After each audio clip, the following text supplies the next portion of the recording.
Assalamualaikum warahmatullahi wabarakatuh. Hai teman-teman semua, selamat datang di channel aku ya. Di kesempatan kali ini, aku Fafi Indrani Asari dari Universitas Negeri Surabaya, jurusan Pendidikan Geografi, mau ngajak teman-teman buat belajar bareng nih tentang materi dinamika kependudukan di Indonesia. Sebelum kita lanjut ke bahasan yang lain, kita cari tahu dulu yuk, dinamika pendudukan itu apa sih? Ternyata teman-teman, dinamika kependudukan adalah perubahan atau pertumbuhan jumlah penduduk dari waktu ke waktu. Hal ini disebabkan oleh 3 peristiwa, yakni peristiwa kelahiran, kematian, dan perpindahan penduduk. Oke teman-teman, kita sekarang ditampilkan peta kepadatan penduduk Indonesia dari berbagai provinsi. Jenis peta berdasarkan sumber data, semakin merah warna wilayah suatu provinsi, maka semakin padat pula penduduk di provinsi tersebut. Kita coba belajar sumber data lainnya yuk. Dalam mempelajari tentang data penduduk, kita bisa temukan data kependudukan dengan berbagai macam cara menggunakan sumber data kependudukan. Ada sensus, registrasi penduduk, ada juga survei penduduk loh teman-teman. Oke, yang pertama, sensus penduduk. Merupakan data sensus yang dikumpulkan meliputi karakteristik demografi, ketenagakerjaan, dan sosial budaya. Pada karakteristik demografi yang dikumpulkan adalah mengenai kelahiran, kematian, dan migrasi, serta riwayat kelahiran dan kematian anak dari wanita pernah kawin. Data yang dihimpun pada bidang ketenagakerjaan mencakup lapangan usaha, jenis pekerjaan, dan status pekerjaan. Sedangkan data sosial budaya mencakup tingkat pendidikan, kondisi tempat tinggal, dan kegiatan penduduk lanjut usia teman-teman. Nah, data-data yang diperoleh berperan penting untuk mengetahui tingkat keberhasilan pembangunan baik di bidang kependudukan, sosial budaya, dan ketenagakerjaan. Berdasarkan tempat tinggal penduduk, sensus dibedakan menjadi 2, yaitu de facto dan de jure. Nah, teman-teman pernah dengar kan jenis sensus penduduk de facto dan de jure? Kita ulang kembali ya. Sensus de facto adalah cara menghitung jumlah penduduk terhadap warga yang ditemukan pada saat penjajahan berlangsung. Walaupun orang tersebut bukan warga asli, pada wilayah yang sedang diadakan sensus tetap bisa dihitung teman-teman. Nah, yang kedua adalah de jure. Sensus de jure dilakukan dengan cara melakukan perhitungan terhadap warga penduduk asli dari daerah yang sedang dilakukan sensus. Jadi nih teman-teman, andai kata ditemukan orang yang bukan asli penduduk di sana pada saat sensus, maka tidak dimasukkan dalam perhitungan teman-teman. Untuk membedakan antara penduduk asli dan bukan asli, ialah kepemilikan kartu tanda penduduk atau kita kenal dengan KTP, atau bisa juga dengan kartu keluarga atau KK. Berdasarkan metode pengisiannya, sensus dibagikan menjadi 2, yaitu metode canvasser dan metode householder. Pada metode canvasser, yaitu pelaksanaan sensus di mana petugas mendatangi tempat tinggal penduduk dan mengisi daftar pertanyaan. Keunggulannya metode ini, data yang diperoleh lebih terjamin kelengkapannya teman-teman, dan penduduk sulit untuk memasukkan data. Metode yang kedua adalah metode householder, yaitu pelaksanaan sensus di mana pengisian daftar pertanyaan dilakukan oleh penduduk sendiri. Kelebihan cara ini adalah waktu yang diperlukan lebih cepat karena petugas tidak harus mendata satu persatu penduduknya. Daftar pertanyaan dapat dikirimkan atau dititipkan pada aparat desa. Sedangkan kekurangannya, data dapat diperoleh kurang terjamin kebenarannya karena ada kemungkinan penduduk tidak mengisi data sesuai dengan kondisi sebenarnya. Sumber data kependudukan yang berikutnya adalah survei penduduk, yaitu salah satu metode menjaring data penduduk dalam beberapa peristiwa demografi atau ekonomi dengan tidak menghitung seluruh responden yang ada di suatu negara, melainkan dengan cara penarikan sampel atau contoh daerah sebagai kawasan yang bisa memiliki karakteristik negara tersebut.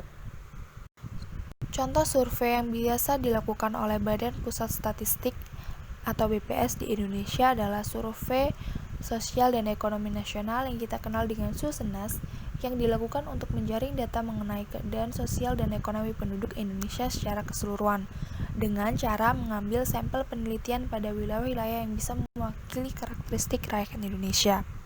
Survei yang kedua yang dilakukan oleh BPS adalah survei penduduk antar sensus atau SUPAS, dilakukan untuk mendapatkan angka jumlah penduduk Indonesia serta keseluruhan dan biasanya dijadikan bahan rujukan dari representasi jumlah penduduk Indonesia dalam setiap kurun waktu tertentu. Selanjutnya, ada registrasi penduduk sebagai sumber data kependudukan. Registrasi penduduk merupakan kumpulan berbagai keterangan dari kejadian penting yang dialami oleh manusia, seperti data perkawinan, perceraian, perpindahan penduduk, dan kejadian-kejadian penting lainnya yang tertulis. Semua catatan itu pada akhirnya dikumpulkan dan dipergunakan sebagai sumber data resmi dalam perhitungan semua peristiwa demografi teman-teman. Cakupan data yang diperoleh pada registrasi penduduk sangat bergantung pada kesadaran masyarakat untuk melaporkan kejadian vital yang terjadi dalam keluarga. Di negara-negara berkembang seperti Indonesia, umumnya data yang dicakup masih kurang lengkap karena banyak peristiwa yang tidak dilaporkan dan data kurang rinci sehingga kurang memadai untuk berbagai analisis kependudukan. Selanjutnya, kita bahas tentang komposisi penduduk ya teman-teman.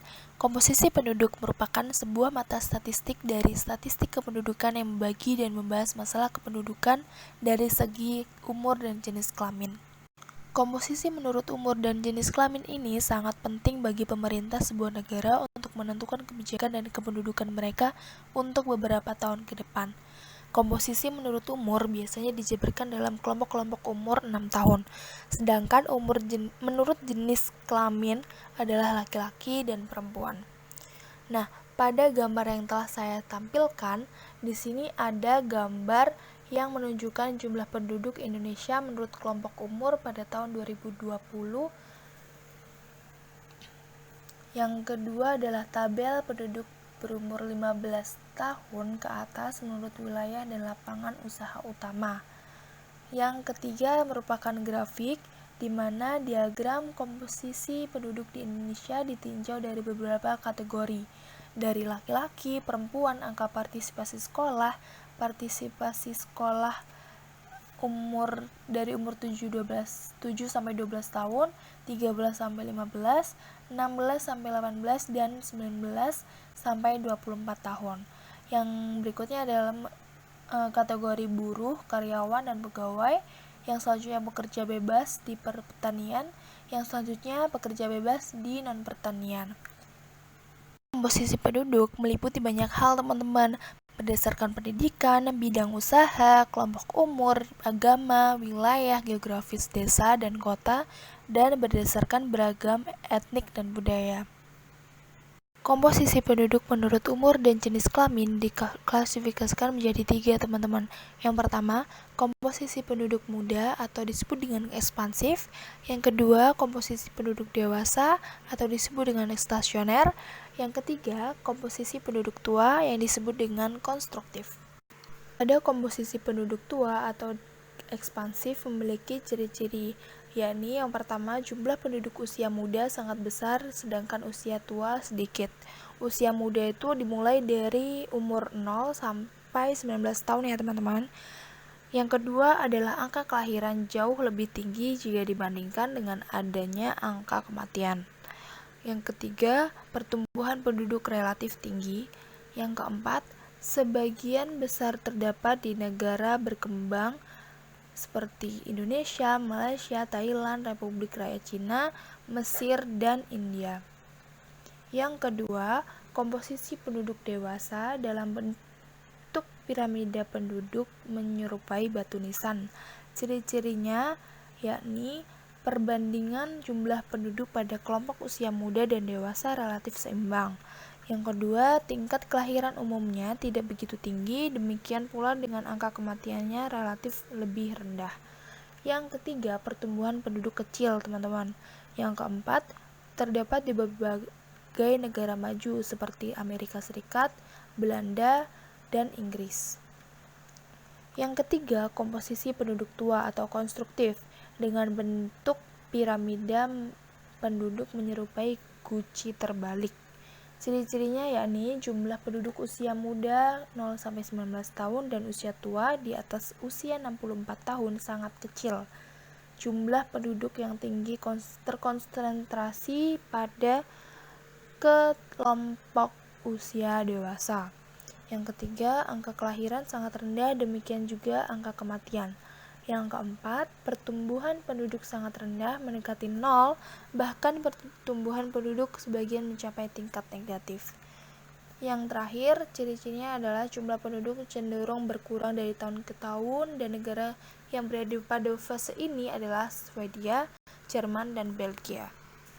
Selanjutnya, pada komponen penduduk terdiri dari kelahiran atau disebut dengan fertilitas, yang kedua kematian yang disebut dengan mortalitas, dan poin ketiga adalah migrasi, di mana migrasi ini terdiri dari migrasi masuk atau in-migration, yang kedua migrasi keluar atau disebut dengan out-migration. Kita coba bahas satu persatu ya. Yang dimaksud dengan kelahiran atau disebut dengan fertilitas adalah hasil reproduksi yang nyata dari seorang wanita atau sekelompok wanita berusia subur. Dalam kelahiran terdapat angka kelahiran yang dimaknai sebagai tingkat pertambahan jumlah anak atau bayi pada suatu periode tertentu. Dalam angka kelahiran terdapat dua jenis angka kelahiran, yakni angka kelahiran kasar yang disebut dengan CBR, di mana menunjukkan jumlah kelahiran per 1000 penduduk dalam periode tertentu. CBR ini dihitung untuk 1 tahun, teman-teman. Nah, poin yang kedua adalah angka kelahiran umum, yang dikenal dengan General Fertility Rate atau GFR, di mana menunjukkan jumlah bayi yang lahir dari setiap 1000 wanita pada usia reproduksi atau melahirkan. GVR biasanya dihitung setiap tahun pada wanita dalam kelompok usia 15-49 tahun. Dalam menentukan angka kelahiran, baik angka kelahiran kasar maupun angka kelahiran umum, dapat berbagai cara yang akan disampaikan oleh kakak dalam video berikut ini, teman-teman. Jadi jangan lupa simak baik-baik ya.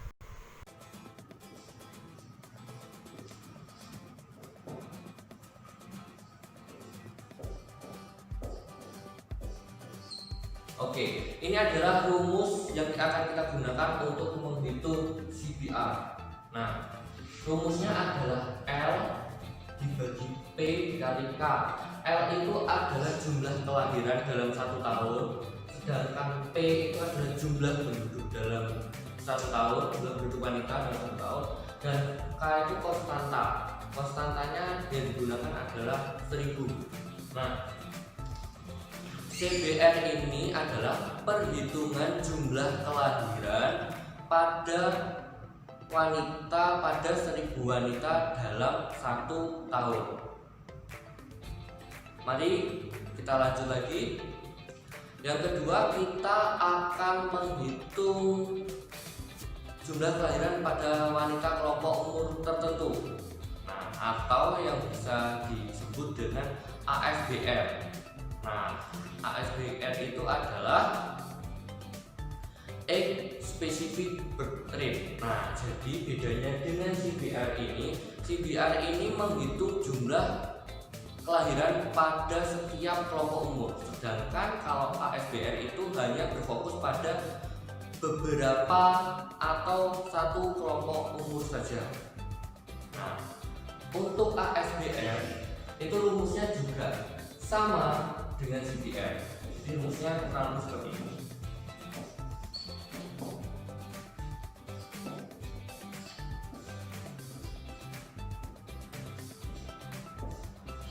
Nah, maksudnya LX ini adalah jumlah kelahiran pada pada tahun tertentu. Sedangkan PX adalah jumlah penduduk perempuan pada tahun tertentu, dan K adalah konstantanya. Konstantanya juga sama, yang digunakan adalah 1000. Oke, mari kita lanjut kepada contoh soal.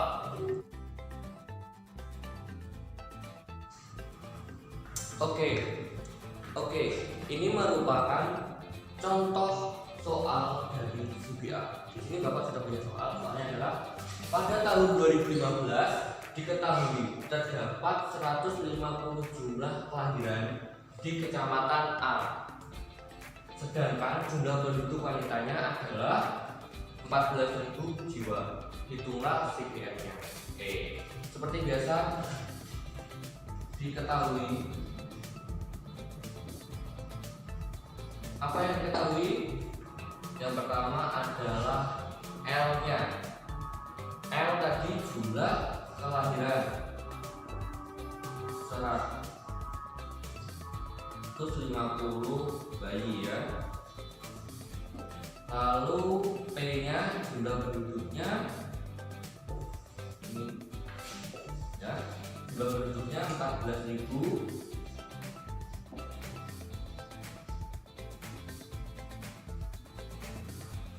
Nah,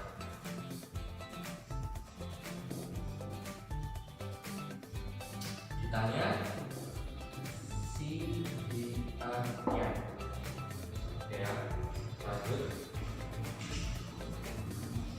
jawab. Tadi rumusnya CBR L P dikali konstanta.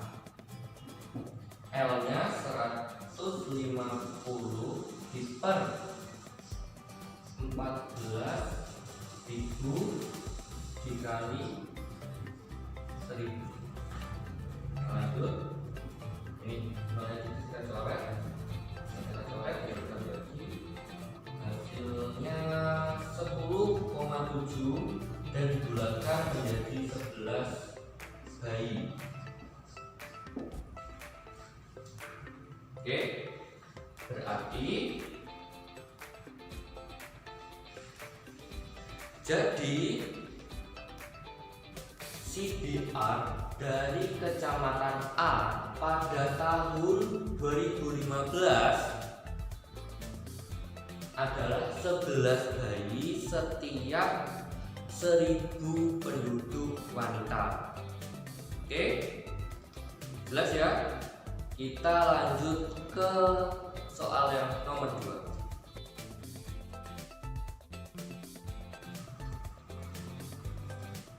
Oke, di sini Bapak sudah mempunyai contoh soal yang kedua. Kita akan menghitung ASBR. Nah, ASBR ini bedanya dengan CBR sudah Bapak jelaskan di awal. Akan mengulangi sekali lagi. Nah, kalau ASBR ini dia hanya menghitung jumlah kelahiran pada kelompok umur tertentu saja. Sedangkan kalau CBR itu keseluruhan jumlah penduduk wanita keseluruhan dan jumlah kelahiran keseluruhan. Sedangkan ini hanya berfokus pada kelompok umur tertentu. Oke, pertama kita baca dulu soalnya. Pada tahun 2015 diketahui terdapat 12 jumlah kelahiran di kecamatan A pada kelompok umur 40 sampai 60 tahun. Sedangkan jumlah penduduk wanita yang berusia 40 sampai 60 tahun sebanyak 500 jiwa. Berapakah ASBR-nya? Berarti kita hanya akan menghitung jumlah kelahiran khusus atau ASBR pada kelompok umur 40 sampai 60 tahun saja. Yang pertama,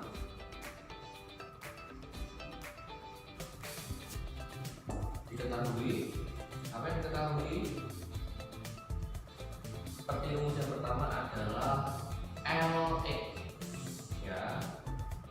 X itu melambangkan pada kelompok umur tertentu. Jadi di sini adalah jumlah kelahiran pada kelompok umur tertentu. Nah, kelompok umur tertentu di sini yang dimaksud adalah ini 40 sampai 60 tahun. Berapa jumlahnya? 12 atau 12 kelahiran ya. Lalu yang kedua PX itu ada 500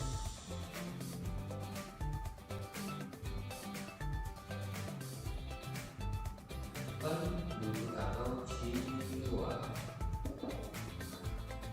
Lalu ditanya ASBR-nya berapa? Untuk jawab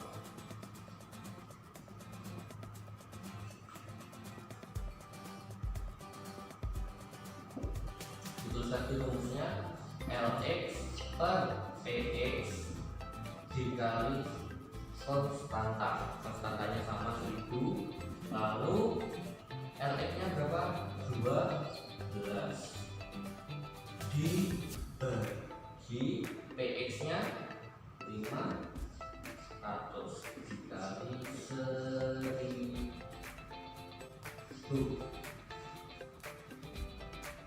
Ya, kita hitung ini terus bagi 5. Oke, mari kita hitung.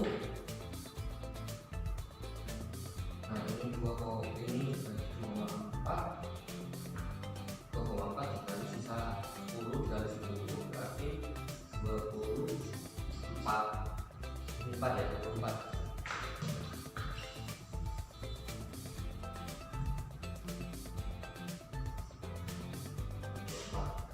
Nah, jadi ASDR di Kecamatan A pada tahun 2015 adalah 24. Nah, pada 1000 wanita dalam kelompok umur 40 sampai 60 tahun. Oke? Nah, setelah teman-teman menyimak video sebelumnya dan berlatih tentang soal angka kelahiran, sekarang kita bahas tentang kematian atau mortalitas, teman-teman. Di mana kematian merupakan parameter demografi yang berfungsi mengurangi jumlah penduduk. Kematian atau mortalitas sendiri merupakan salah satu dari 3 komponen demografi yang sudah kita bahas di awal tadi, selain kelahiran dan migrasi yang dapat mempengaruhi jumlah dan komposisi penduduk. Indikator kematian berguna untuk memonitor kinerja pemerintah dalam peningkatan kesejahteraan masyarakat. Banyaknya jumlah kematian dalam satu wilayah berkaitan erat dengan kesehatan lingkungan, kondisi sosial ekonomi, dan adat istiadat. Pada angka kematian atau mortalitas, terdapat tingkat kematian penduduk di suatu wilayah yang dibedakan menjadi 3 angka kematian.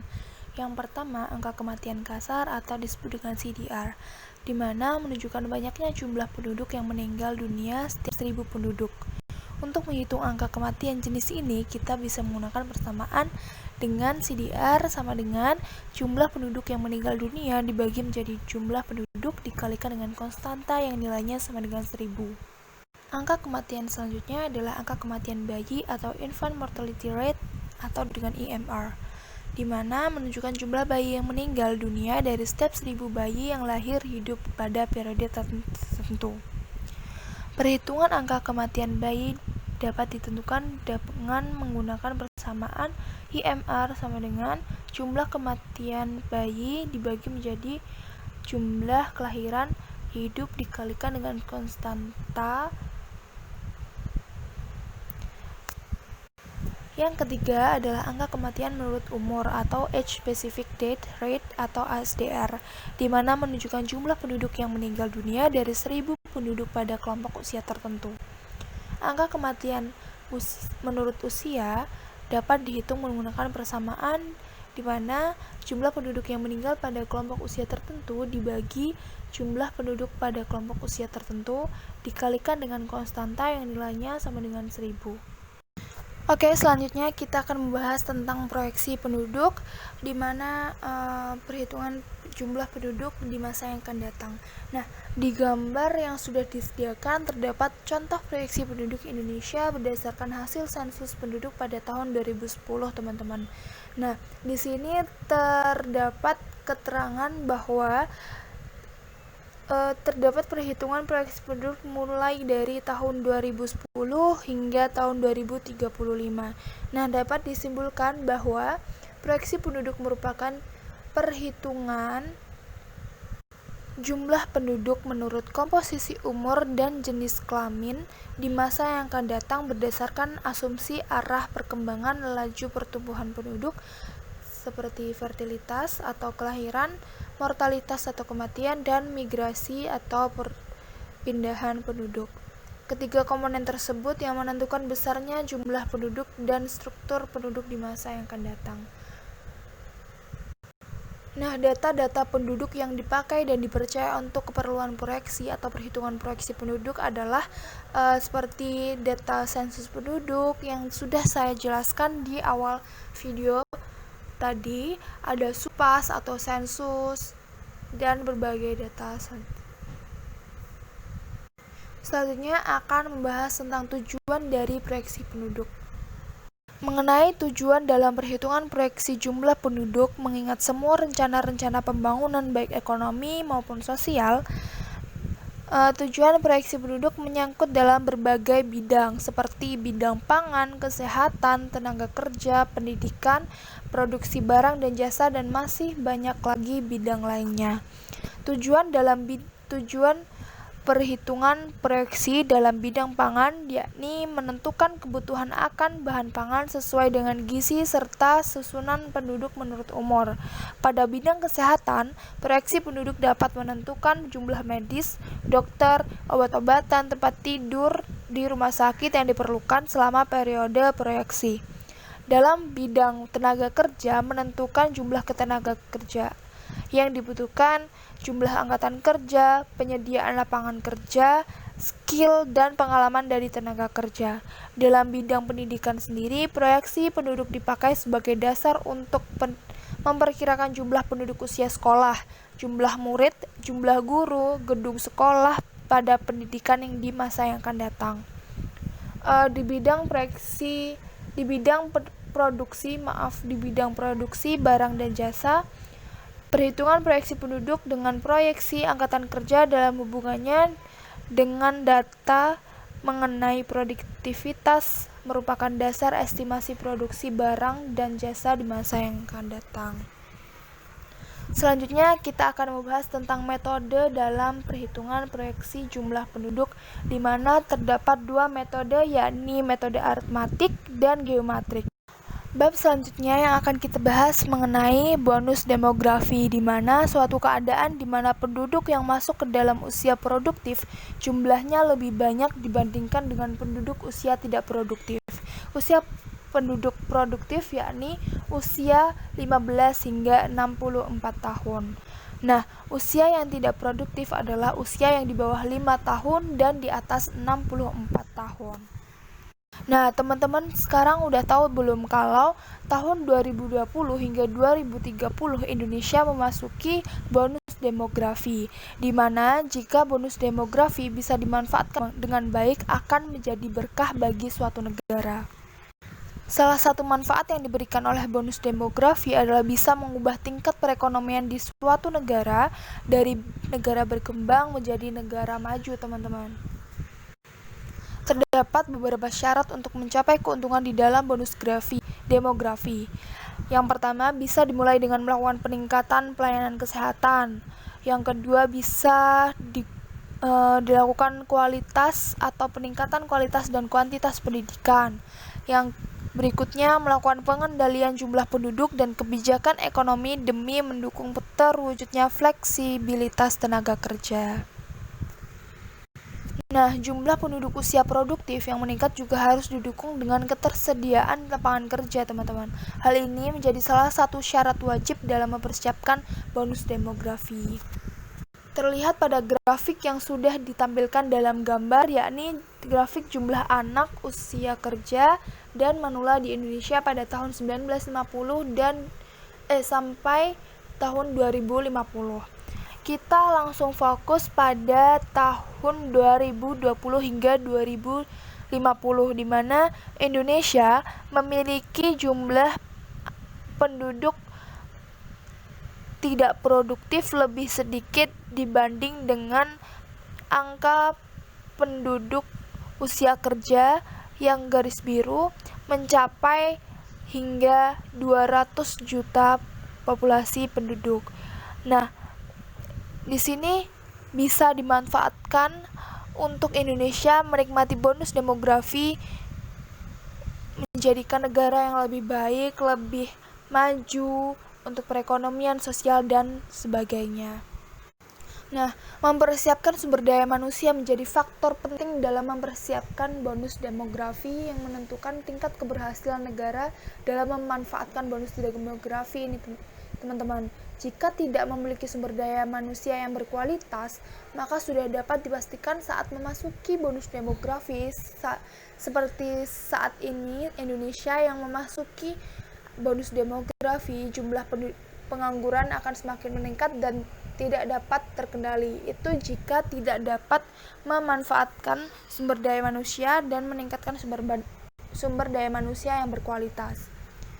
Dan berbagai hal dampak buruk bagi negara yang tidak bisa memanfaatkan bonus demografi, misalnya berkurangnya pendapatan sebagai akibat dari ketidakseimbangan antara kualitas sumber daya manusia dengan standar kualifikasi yang diperlukan, meningkatkan jumlah kemiskinan, hingga akhirnya memberikan pengaruh buruk kepada pendidikan, ekonomi, dan tentunya kesehatan. Nah, itulah penjelasan dari bonus demografi. Kita sebagai usia produktif dalam grafik atau jumlah penduduk atau komposisi penduduk, kita harus bisa memanfaatkan bonus demografi pada saat ini di Indonesia untuk memajukan negara Indonesia yang lebih baik dalam ekonomi, sosialnya, teman-teman. Bab selanjutnya membahas tentang kualitas penduduk, di mana kondisi penduduk dalam aspek fisik dan non-fisik yang meliputi derajat kesehatan, pendidikan, pekerjaan, produktivitas, tingkat sosial, ketahanan, kemandirian, kecerdasan sebagai ukuran dasar untuk mengembangkan kemampuan dan menikmati kehidupan sebagai manusia yang bertakwa, berbudaya, berkepribadian, dan berkebangsaan dan hidup layak. Tingkat kemajuan sebuah negara salah satunya dapat dilihat dari kualitas penduduk negara tersebut, teman-teman. Kualitas penduduk berhubungan dengan kemampuan penduduk dalam mengolah dan memanfaatkan sumber daya alam yang dimiliki untuk meningkatkan kesejahteraan masing-masing dan bahkan rakyat seluruhnya. Terdapat 3 faktor pembentuk kualitas penduduk. Yang pertama, tingkat pendapatan penduduk. Yang kedua, tingkat pendidikan. Dan yang ketiga adalah tingkat kesehatan. Nah, jenis kualitas penduduk berdasarkan pendapatan ini dapat kita lihat dalam grafik jumlah penduduk berdasarkan mata pencaharian. Nah, di sini kualitas penduduk dapat dinilai dalam suatu daerah. Terdapat berbagai mata pencaharian atau mata pencaharian sebagai sumber pendapatan penduduk. Terdapat masyarakat yang bermata pencaharian sebagai PNS, perdagangan, angkutan, buruh, industri.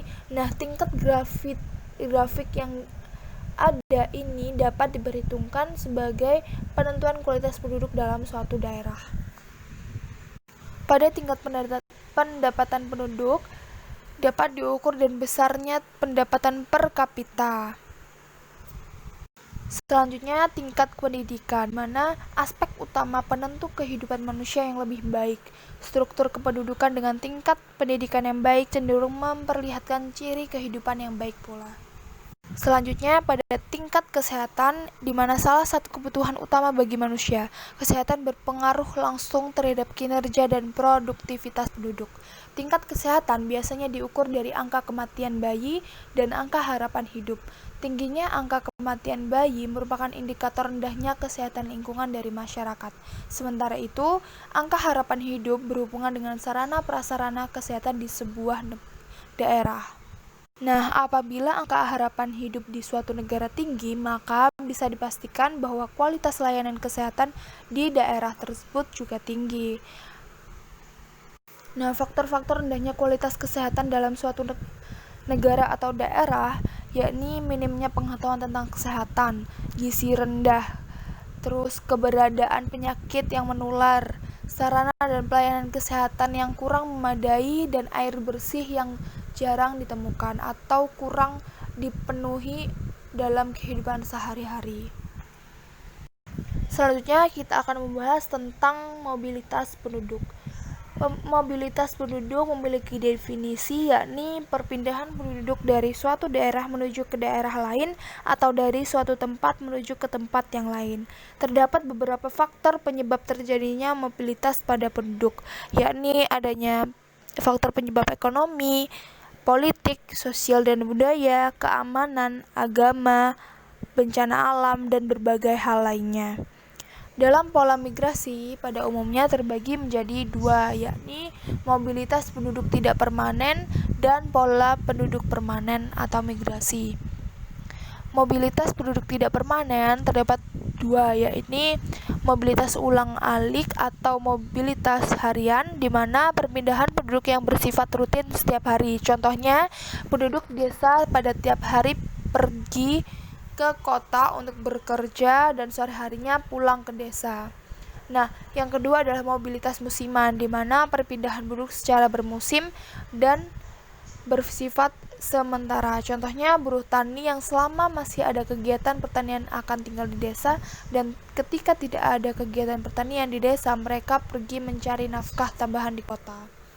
Pola mobilitas yang kedua adalah pola penduduk permanen atau migrasi, yakni perpindahan penduduk dari suatu tempat menuju ke tempat lain melewati batas administrasi atau batas sebuah negara yang bertujuan untuk menetap. Pola migrasi terdapat beberapa jenis, yakni migrasi internasional dan nasional. Peranan mobilitas penduduk dalam pembangunan di Indonesia adalah bagian integral dari proses pembangunan secara keseluruhan. Artinya, tidak ada pembangunan tanpa mobilitas penduduk, dan begitu pula sebaliknya. Tinggi rendahnya mobilitas penduduk di suatu daerah akan berpengaruh terhadap strategi pembangunan yang dipilih, sehingga pembangunan akan betul-betul meningkatkan kesejahteraan seluruh penduduk atau masyarakat yang mendukung pembangunan tersebut. Pada mobilitas penduduk terdapat pula mobilitas tenaga kerja yang terdiri dari dua jenis, yakni stayers dan movers. Nah, stayers atau yang disebut dengan tenaga kerja yang bekerja di lokasi yang sama dengan lokasi tinggal, dan movers atau pekerja yang bekerja di lokasi yang berbeda dengan tempat tinggalnya. Jadi seperti tenaga kerja yang mendapat fasilitas staycation atau mes, biasanya yang dipanggil dengan mes, atau movers atau tenaga kerja yang bekerja di lokasi tetapi memilih untuk mencari tempat tinggal yang berbeda dalam tidak satu lokasi dengan tempat bekerjanya, begitu. Nah, selesai sudah kita membahas tentang dinamika kependudukan di Indonesia, teman-teman. Terima kasih sudah mendengarkan dan menyimak tentang video pembelajaran dinamika kependudukan di Indonesia. Saya Fafi Indriani Asari dari jurusan Pendidikan Geografi. Terima kasih. Wassalamualaikum warahmatullahi wabarakatuh.